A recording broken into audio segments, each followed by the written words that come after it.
जिस घर में ठाकुर जी का भोग लगता है, जो घर के अंदर जो भोजन बनता है और जिसका भोग लगता है वो महाप्रसाद बन जाता है।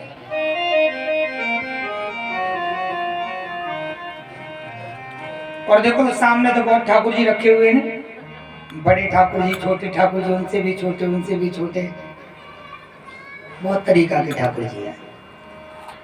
तो शायद यहाँ तक सभी अपने घर पर भोग लगाते भी होंगे। जिनके ठाकुर जी वहां तो डाइए भोग लगाते हो, भगवान का लगाते हो। अच्छा देखो एक बात मैं आप सभी माताओं को बताऊं, ठाकुर जी उसी अन्नपूर्णा, उसी रसोई का भोग लगाते हैं जिस रसोई में लहसुन प्याज का प्रयोग नहीं होता। अब ये बताओ किन किन के घर में होता है? अब काऊ को हाथ नहीं उठेगा।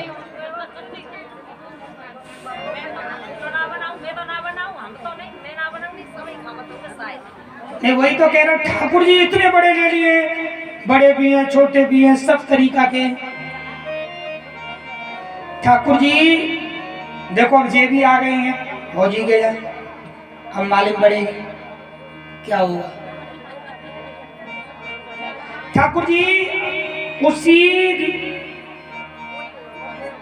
उसी घर का भोग लगाते हैं, उसी रसोई का जिस घर में लहसुन प्याज नहीं आती है, अन्नपूर्णा में बनता नहीं है।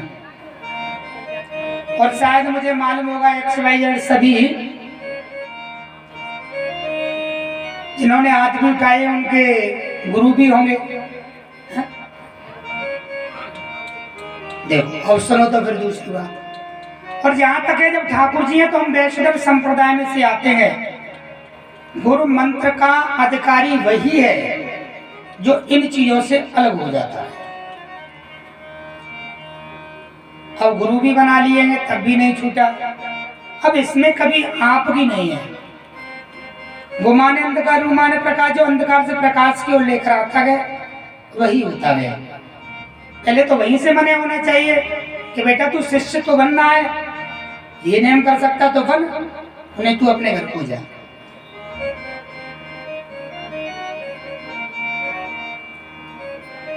पूरे दिन में भोग लगाना क्यों जरूरी है पता है? हम पूरे दिन में 5 पाप करते हैं। उन 5 पापों के लिए आपने देखा पहले हमारी माताएं क्या करती थी, पहले चूल्हे पर रोटी बनाती थी तो पहली रोटी को लेकर उस पर मीठा रख लिया, दही हो या गुड़ जो भी तोड़कर अग्नि में डाल दी थी। ओम प्राणाय स्वाहा, उन 5 पापों को दूर करने के लिए। ओम अपानाय स्वाहा, ओम समानाय स्वाहा, ओम उदानाय स्वाहा, ओम व्यानाय स्वाहा।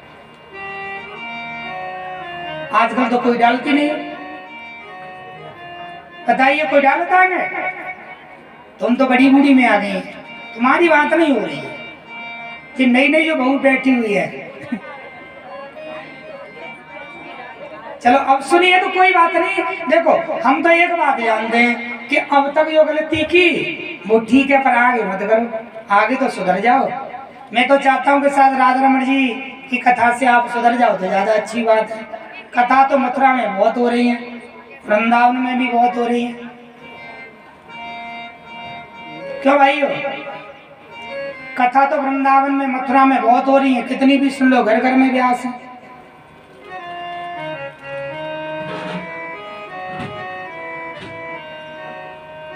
पांच पाप कौन से हैं ये ध्यान दीजिए।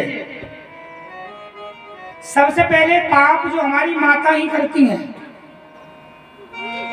सबसे पहले पाप हमारी माताओं के हाथों से ही होता है। सुबह प्रातः काल जगना और घर में जो झाड़ू लगाती है ना, सुबह जो झाड़ू लगाना, अब तुम्हें दिखाई तो देता नहीं है कि नीचे चींटियों को आप मारती जाती हो। अब देखो वो तो झाड़ू लगेगी, चींटी तो मरेंगे, कोई बात नहीं। अगर रात्रि में अगर घर में थोड़ी सी लड़ाई भी हो जाए, मतभेद हो जाए, या सुबह से जल्दी जगा दो, कैसा है भगवान दिन निकल आए, झाड़ू वाड़ू लगा लो, और वो गुस्से में हो तो झाड़ू तो लगाएगी। जो थोड़ा बहुत चींटियों में जो दम बचेगा ना, आराम से जो लगाती थी, लो थोड़ा बहुत दम बचेगा वो भी निकल जाएगा। तो पहला जो ग्रास जो हमारी माताएं जो अग्नि में डालती थी वो चींटी के लिए डाला जाता था। अगर ऐसा नहीं करते हो तो एक काम किया करो अपने घर से, मैं सही कह रहा हूं, आपके यहाँ बरकत चालू हो जाएगी। थोड़ा सा आटे को भूजें, उसमें मीठा मिलाकर प्रतिदिन अपने घर से चींटियों को दाना खिलाओ। जिस परिवार में चींटियों को दाना खिलाता है पहले पाप से मुक्ति मिलती है। अब आते हैं दूसरा पाप कौन सा करती है हमारी माताएं। पहले जो भोजन बनाया जाता था तो आपने देखा होगा कि रसोई को पवित्र और शुद्ध किया जाता था। लीप पर पहुंचकर बढ़िया तरह से पवित्र करने के बाद में तब जाकर प्रारंभ होता था। परंतु आजकल क्या होता है, और देखो हम क्या करते हैं, कर्म गलत हम करते हैं और दोष देते हैं परमात्मा को। सुबह की जो रसोई बनेगी ना, रसोई सुबह की बनेगी, जब बच्चे पढ़ने जा रहे तो गैर नहाए धोए रसोई में रोटी बनाई, बच्चों को दी और बच्चे लेकर चले गए। न तो खुद नहाई है और ना ही उसने रसोई को शुद्ध किया है, पवित्र किया है, पोंछा लगा है, और कहते हैं बच्चों में बुद्धि नहीं आती। पूरे दिन में सिर्फ सुबह और शाम ही अन्नपूर्णा में भोजन बनता है, परंतु यहाँ पूरे दिन में कम से कम जो व्यक्ति आएगा वही गर्म भोजन मांगेगा। कम से कम पूरे दिन में 4 या 5 बार रसोई चलेगी। ये दोष है, ये बरकत जो होती है ना हमारे घर में। अब बताइए, बार बार तुम अग्नि को जलाओगे, अग्नि तो सबको भस्म कर देती है। बार बार तुम अग्नि को जलाओगे, दिन में कम से कम 10 बार चाय बनेगी। कोई व्यक्ति आएगा तो उसके लिए ही रसोई में गर्म भोजन बनेगा। तो हमेशा रसोई को एक बार ही पवित्र करें, पवित्र करने के बाद अपने बच्चों के लिए भोजन बनाएं। जो ऐसा नहीं करती हैं वो दूसरा पाप है। उस दूसरे पाप से दूर होने के लिए हम क्या करते हैं, हैं?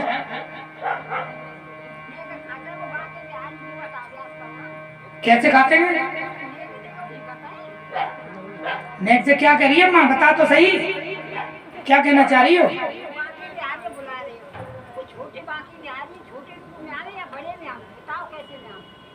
बांके बिहारी, तुम जिस रूप से बुलाओगी उसी रूप में आएगा। देखो कर्माबाई थी, अब सुन लो, कर्माबाई थी, कर्माबाई, और कर्माबाई का ये भाव था कि मेरे गोविंद आओ। के तो हमारे अंदर इतनी भक्ति होनी चाहिए कि न हमें नहाने की जरूरत है न धोने की जरूरत है। इतनी भक्ति होनी चाहिए कि स्वयं परमात्मा सामने प्रकट हो जाए। क्या तो परमात्मा के सामने डोंग मत करो कि खुद ना कराओगे और तब परमात्मा को नभाओगे। समझ रही हो? क्या तो कर्माबाई की तरह इतनी भक्ति लेकर आओ कि खुद भगवान तुम्हारे यहाँ रसोई में आकर खिचड़ी खाएं। और मुझे तो ऐसा लग नहीं रहा है अम्मा। अब तुम जी बताओ कौन से ठाकुर जी को बुलाना चाह रही, छोटे या बड़े? अरे यही बांके बिहारी, यही लड्डू गोपाल, यही है सब कुछ है?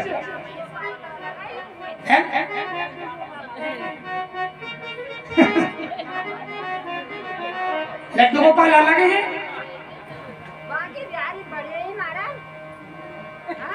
जब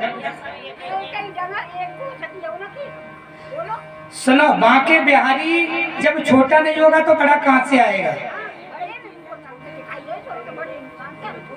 तो बड़े के लिए इतना भोजन कहां से लाओगे? बच्चे का तो पेट भर नहीं पा रहे हो, बड़े का कहां से भरोगी? तो फिर कोई बात नहीं, जैसा आपका भाव है बांके बिहारी का। यही कारण है कि घर में लड्डू गोपाल रखे जाते हैं क्योंकि जितने बड़े ठाकुर जी होंगे उतनी उनकी सेवा सबसे ज्यादा कठिन होगी। जितनी बड़ी मूर्ति होगी उतना ही उसका भोग ज्यादा लगता है। बहुत से पता क्या करते हैं कि 5 फुट के हनुमान जी खड़े कर दिए और उनके लिए इतना ही भोग चाहिए। तो यही है बांके बिहारी की, अगर आप सेवा कर रही हो तो ज्यादा से ज्यादा फिर भगवान के सामने 2 रोटी से भोग मत लगाना, कम से कम 11 रोटी लेकर जाना। प्रेम से बोलो राधे राधे। सही है का नाम माँ? फिर उसे छोटे सी कहते ना कि एक उसका पीस लिया रसगुल्ले का छोटा सा, बच्चे का पेट भर सकता है, पर बांके बिहारी के लिए तो प्लेट में 5 ही रखना।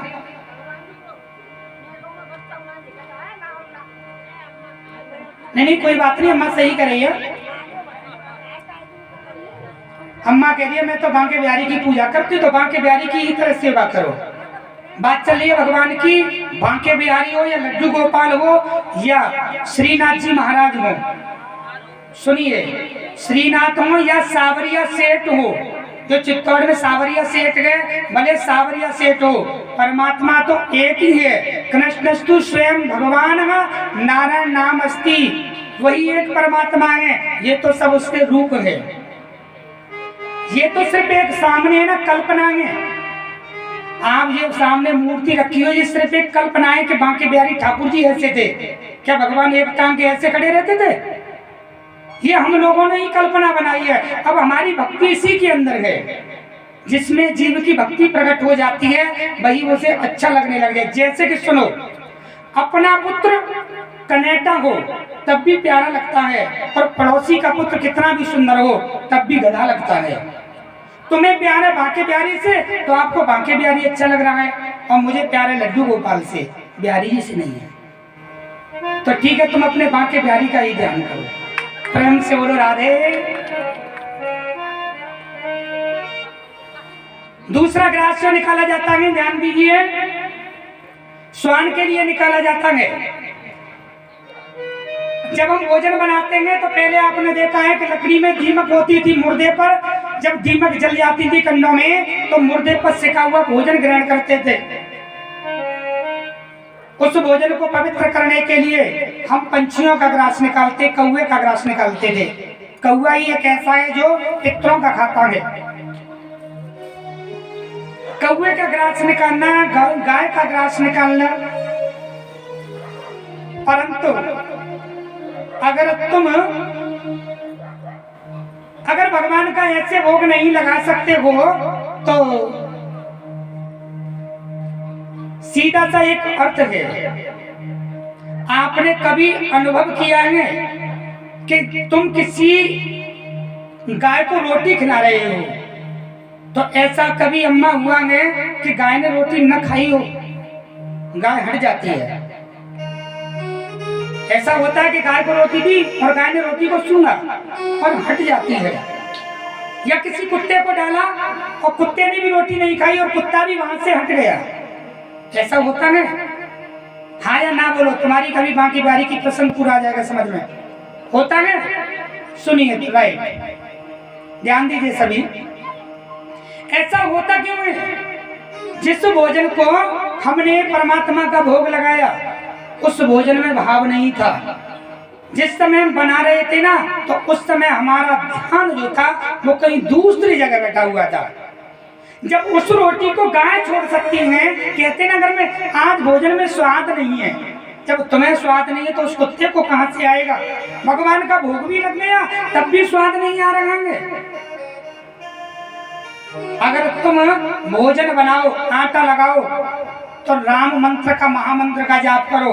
हरे राम राम राम हरे हरे, हरे कृष्ण कृष्ण कृष्ण हरे हरे। आटा लगाते जाओ और प्रभु का नाम लेते जाओ। अब बीच में क्या होता है, आटा लगा रही है माताएं और बीच में आ जाए फोन, आटा तो रह गया, आटे के हाथ हो रहे हैं, कान पर लग गया। हाँ बेटा कैसी है? मम्मी ठीक हूँ। 20 आदमी है, 20 का भोजन बनाना पड़ेगा।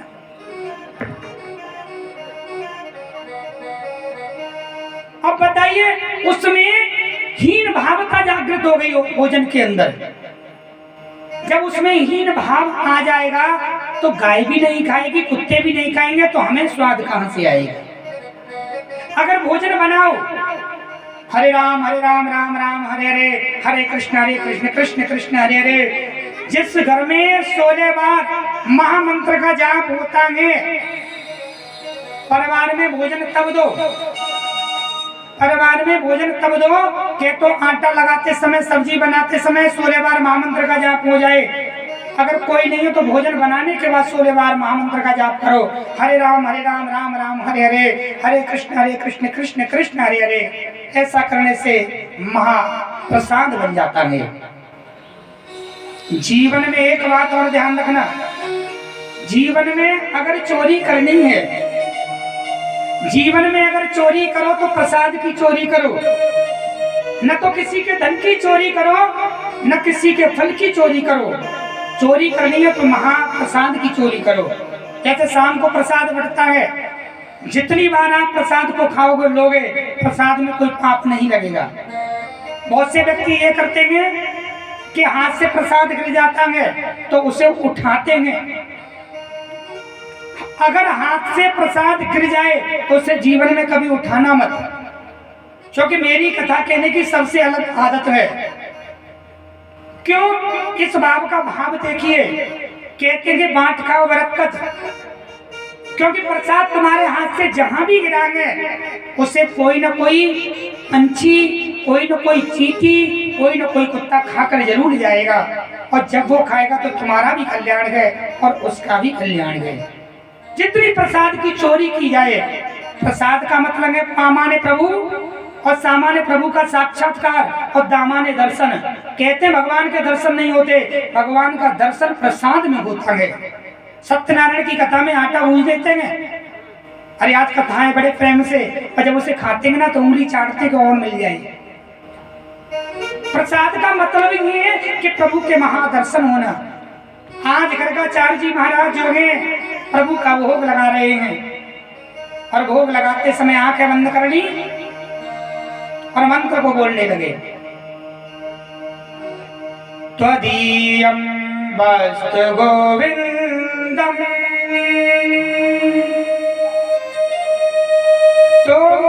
तोभ्यमेव समर्पये, ग्रहणं सुखमो भूत्वा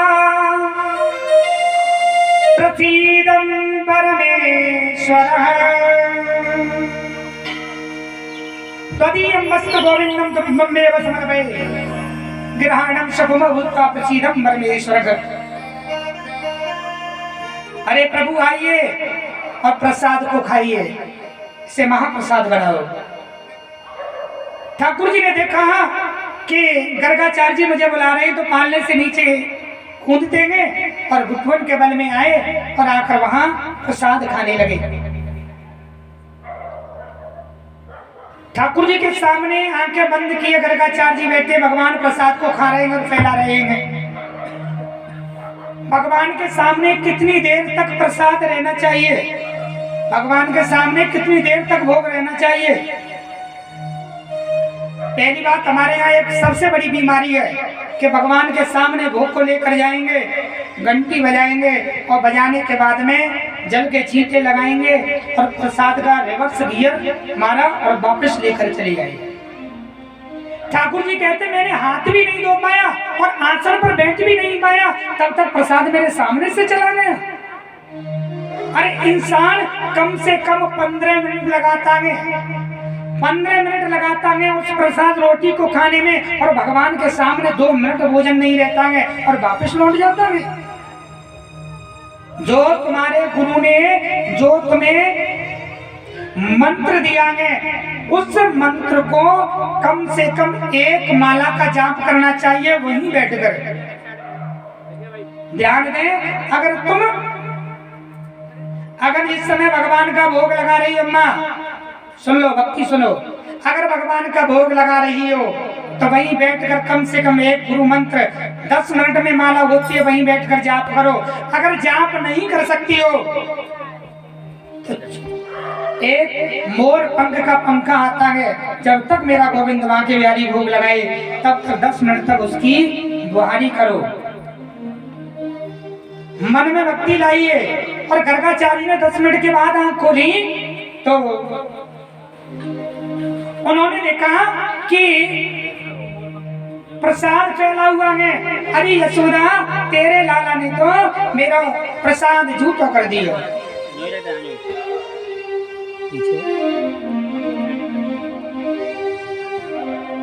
उन्होंने कहा कि प्रसाद झूठा कर दिया। ओ बाबा, तुम चिंता मत करो, मैं तुम्हारे लिए दूसरा प्रसाद लेकर आती हूँ। दूसरा प्रसाद आया और जैसे कि मैया मन में विचार करती है कि मैंने लाला को जमीन पर छोड़ा था या पालने में थे, और लाला को पालने में सुना दिया, डाल दिया। गर्गाचार्य जी फिर भोग लगाते हैं। पहला मंत्र मैंने श्रीमद् भागवत कथा का बोला है और दूसरा मंत्र गीता में लिखा हुआ है। गीता में भगवान कृष्ण कहते हैं, हे अर्जुन, अगर तू मेरा भोग लगाता है तो मेरा वास कहाँ है। गीता में पता है भगवान का वास कहाँ बताते हैं, यज्ञ में बताते हैं, अग्नि में बताते हैं। मंत्र ध्यान दें। यज्ञ शिष्टाय स्नेह संतो मुच्यन्ते सर्वकिलवसी मुच्यन्ते यतो हम पापा ये पंचातर कारणा यत् करोति यस्य नासी यस्य होसि विधासित यस्य बन्ते न कौन्तेय तस्मासं तदर्पणम्। हे अर्जुन, मेरा बांस जो है वो यज्ञ में है। अगर मेरा भोग लगाना चाहता तो अग्नि में लगा, और जो अग्नि में भोग लगता है वो गोविंद के पास में जाता है। और जो सामने थाली लगाकर भोग लगाते हैं वो वापस लौट आता है। तुम्हें क्या पता कि भगवान ने भोग लगाया है कि नहीं। सिर्फ एक मन में भाव प्रकट होता है कि ठाकुर जी ने भोग को ग्रहण कर लिया। और अग्नि में जो भोग जाता है स्वयं भस्म हो जाता है। जिसके नाम से भी तुम अग्नि के अंदर जो वस्तु डालोगे वही शक्ति उसे ग्रहण करती है। जैसे कि मान लो नवरात्रि के समय में एक लौंग का जोड़ा लेकर माता रानी को अर्पण करते हैं अग्नि पर, उससे माँ के पास पहुंचता है। अपने पितरों के लिए भी अग्नि पर लेकर लौंग का जोड़ा धारण करते हैं, वो उन्हीं के पास जाता है। सुखदेव जी कहते हैं राजा परीक्षित भगवान आए, मानने से फिर नीचे आते हैं, गर्गाचार्य जी के सामने भोग को खाने लगे और गर्गाचार्य जी महाराज के सामने भोग को खाते हैं। गर्गाचार्य जी ने आंखें को खोला और कहा, यशोदा, तेरा छोरा फिर आए गयो, जाने मेरा फिर प्रसाद झूठा कर दिया। मैया बोली, या कमगत के पैर रह गई, अब ऐसा करूं या को अंदर बंद कर दूं। तो मैया ने अंदर बंद किया, एक किवाड़ के ऊपर दूसरी कुंडी लगा के चली गई, भूल गई। तीसरी बार प्रसाद दिया। भगवान का भोग लगाने का तीसरा मंत्र है यजुर्वेद में। वेद भगवान ने कहा है, अगर मेरा भोग लगाना चाहते हो तो मैं तुम्हें मंत्र बताता हूँ। यजुर्वेद में कौन सा मंत्र आया है? ओम नाभ्यायासीदन्तरिक्षगं वैष्णवजयहूषमवर्धत पर्यां भूमि दिशः श्रोता तथा लोका अकल्पयन्नः। श्याम थोड़ा सा पीछे रखो, बहुत आगे इतनी जगह ना, बहुत बना सेटिंग बना अकल्पयन्नः। ठाकुर जी कहते हैं कि ये मुझे बार बार बुलाता है, मैया से पिटवाता है। अब भक्त बुलाएगा तो भगवान को जाना पड़ेगा। फिर आए, किवाड़ में हाथ मारा, खुल जाती है, गुटकुन के वाला आए और गर्गाचार्य जी के सामने आकर प्रसाद खाने लगे। गर्गाचार्य जी महाराज ने जैसी आंखें खोली और कहने वाले थे यशोदा, तब तक तो ठाकुर जी ने क्या किया, खीर के हाथ हो रहे थे और गर्गाचार्य जी के मुंह पर लगा दिए। और जैसे ही मुंह पर लगाए, चतुर्भुज रूप में भगवान जो है वो प्रकट हो जाते हैं। बोलिए नारायण भगवान की जय हो। ठाकुर जी जो है चतुर्भुज रूप में प्रकट हो जाते हैं। गर्गाचार्य जी महाराज ने हाथ जोड़ लिए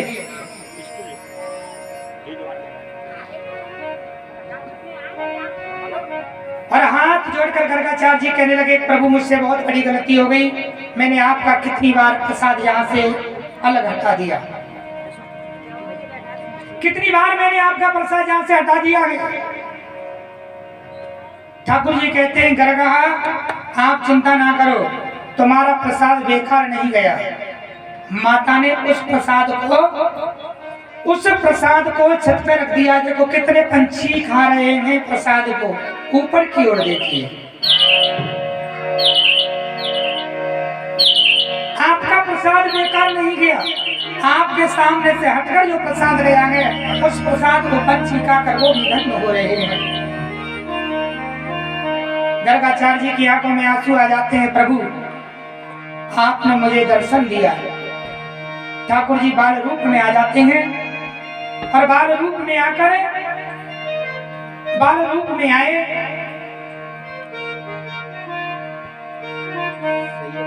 और भगवान के हाथों को चाटने लगे, मुंह से छुड़ाकर चाटने लगे। मैया आई, मैया ने कहा, अरे बाबा अभी तो तू मेरे लाला को पिटवा रहे हो और अब क्या कर रहे हो कि लाला को झूठो खा रहे हैं, लाला के झूठे हाथन को खा रहे हैं। तो गर्गाचार्य जी कहने वाले थे, तेरो लाला साधारण नहीं है, तेरो लाला भगवान है। और जैसे ही कहने वाले थे तो ठाकुर जी ने अपने हाथ से मना कर दिया, ना अगर तुम ये कहोगे कि मैं भगवान हूँ तो मैया मेरी पूजा करेगी। गर्गाचार्य जी कहते हैं, बच्चे तो बाल रूप भगवान का होते हैं।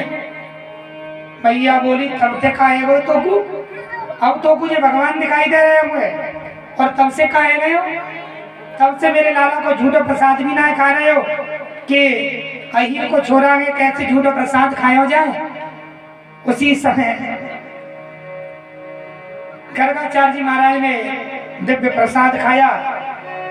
सुखदेव जी कहते हैं, राजा परीक्षित आपने भगवान के नाम करण की कथा, महाप्रसाद की कथा, तो भाइयों भगवान का अपने घर पर प्रतिदिन भोग लगाएं।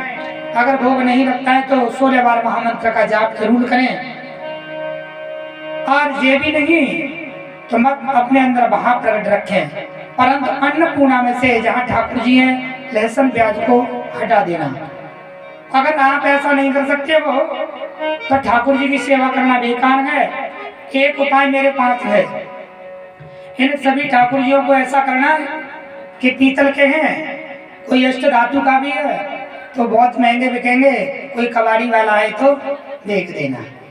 अगर ठाकुर जी लाए हो तो भाव से पूजा करो, समझ रही हो ना। ऐसा मत करो, दिखावा न करो।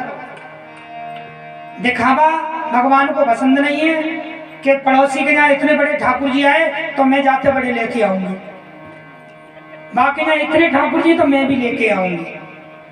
तो दुनिया दिखावे में मारी गई है, तो दिखावा नहीं चाहिए। मात्र भगवान की सेवा करें और अपने बच्चों से भी गोविंद की सेवा कराना प्रारंभ करें। प्रेम से बोलिए राधे राधे राधे राधे।